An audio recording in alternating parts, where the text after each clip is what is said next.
ते काय एवढं मला माहित नाही. मुंबईत झालेल्या गोष्टी असतील त्या.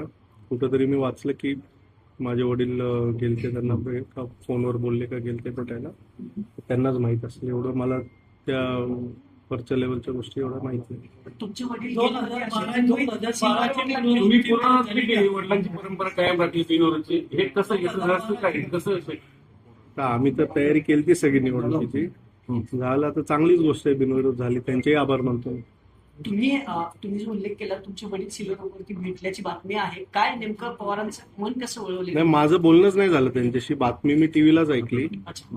की बाबा भेटायला गेलेत का फोनवर बोललेत. मला नेमकं काहीच माहित नाही. आताच कळालं की बिनविरोध झाली निवडणूक 3 वाजता.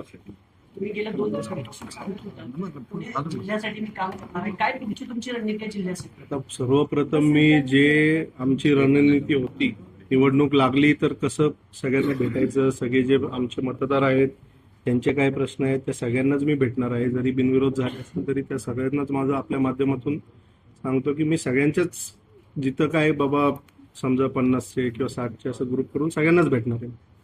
पवार गटाचे उमेदवार ज्यांनी आता माघार घेतली त्यांनी प्रश्न पाठवले. त्यांनी असं म्हटलंय की आम्हाला विनंती केली होती साहेबांना, वहिनींनी, म्हणून आम्ही, आणि दुसरं ह्या निवडणूक घोडेबाजार होऊ नये म्हणून आम्ही माघार घेतोय.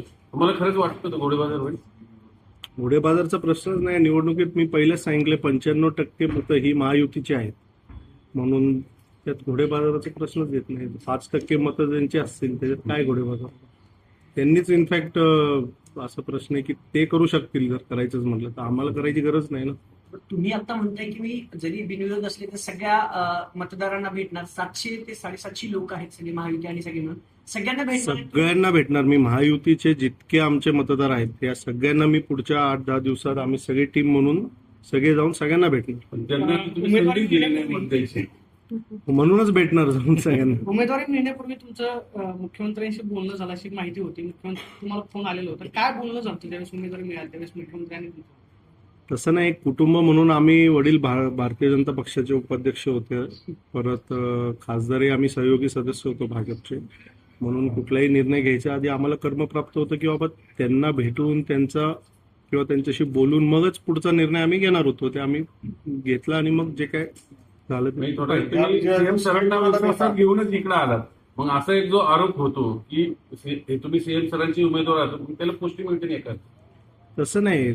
उमेदवार म्हणजे आता तिथनं समजा आता आपल्या, तुम्ही जर समजा आता तुम्ही झी 24 तासच्या, तुम्हाला समजा सोडून कुठं जायचं असेल तर वरिष्ठांची बोलूनच जाणार ना तुम्ही. का परस्पर तुम्हाला जाता येणार आमच्या नाही. नोकरीचा भाग आहे. प्रश्न असा आहे ना, कसं देणार ते आमच्याही दोन भाग. प्रश्न असा आहे ना की तुमच्यावरती अनेक आरोप झाले होते. आर्थिक गणित बसवली गेली असे आरोप केले होते. अगदी रोहित पवार थोड्या वेळापूर्वी देखील तुमच्यावरती त्यांनी आरोप केले की पुण्याच्या जागासाठी जो घोडेबाजार झाला किंवा पोट्यांनी पैसे देण्यात आली. आता आमदार झाला, या सगळ्यांना विरोधकांना उत्तर कसं द्या? आर्थिक निकष म्हणजे नेमकं काय समजायचं? विरोधकांनी उत्तर हे त्यांच्याच कृतीने त्यांना दिलेलं आहे ना. त्यांनीच अर्ज माघार घेतलेला आहे. जर घोडेबाजार झाला असेलच समजा तर मग तुम्ही समजून घ्या काय ते. तुमचे विशेष आभार याच्यासाठी मानले पाहिजे, अभिनंदन सगळ्यांच्या वतीने यासाठी केलं पाहिजे की फक्त पक्षातली वादळ नाही तर तुम्ही विरोधकांना सुद्धा त्या अर्थाने शांत केलं. मुद्दा असा आहे की विक्रम काकडेंनी विरोधकांना अशी कोणती साखर खायला घातलेली आहे की त्यामुळे ते माघारी घेतात त्यांनी चांगले दिसतो. आता त्यांनी एवढं चांगलं हे दाखवलेलं आहे माघार घेतलेली, तर त्यांच्यावर मी काय बोलणार ना. तो वरिष्ठांचा निर्णय कदाचित वरती झाला असेल तो, परंतु मी त्या प्रक्रियेत कुठंच नव्हतो की बाबा त्यांना माघार घेण्यात लावणं किंवा कुठल्या वरिष्ठांशी बोलणं, त्या प्रक्रियेत मी नव्हतो. बरं, याचा बिनविरोध झालेला श्रेय कुणाला देणार? मुख्यमंत्र्यांना देणार का पारदादांना देणार? बिनविरोध झालेला श्रेय मी महायुतीच्या तिन्ही नेत्यांना देणार. माननीय मुख्यमंत्री देवेंद्र फडणवीस साहेब, आपलं सुनेत्रा वहिनी साहेब आणि एकनाथ शिंदे साहेब, तिघांनाही देणार. त्यांनाही देणार ना. आता त्यांनी माघार घेतली म्हणजे त्यांनाही श्रेय 100%. तुम्ही हा विजय अजितदादांना समर्पित करताय. बारामतीला जाऊन दादांच्या समाधीचं दर्शन घेणार आहात? हो, घेणार आहे, 100% घेणार. आता ती प्रक्रिया काय, कलेक्टर ऑफिसची तिकडनं निरोप आला तर कदाचित तिकडे जावं लागेल. सगळं झालं की त्यांच्या इथं आता मी जिजाई बंगल्यावर जाणार आहे. तिथं दादांच्या प्रतिमेचं मी दर्शन घेणार आहे. पाया पडून मगच पुढं कलेक्टर ऑफिस जिथं कुठं जायचं असेल तिथं जाईल. आता आमदार तर झालेच आहात, तर पुढचा अजेंडा काय होईल पक्षासाठी? आता सर्वप्रथम मी जे सांगितलं बाबा, सगळे जे माझे मतदार आहेत त्यांचा प्रतिनिधी मी असणार आहे. त्यांची जे काही अडचणी असतील किंवा जिल्ह्यामध्ये त्यांची जी काही कामं थांबलेली असतील किंवा हे पद जे आहे बहुतेक 4 का 5 वर्ष हे मोकळं होतं. हम्म. तिथं कोणी प्रतिनिधी नव्हतं त्यांचं.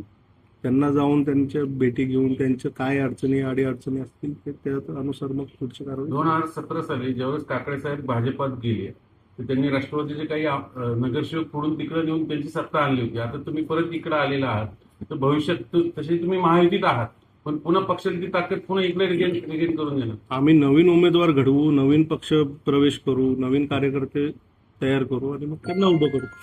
तिकडचे फोडण्यात किंवा तिकडच्या फोडण्यापेक्षा आम्ही नवीन कार्यकर्ते तयार करू. तिकडे काही तुमचे लोक जे गेले आहेत होते त्यांना परत आणणार.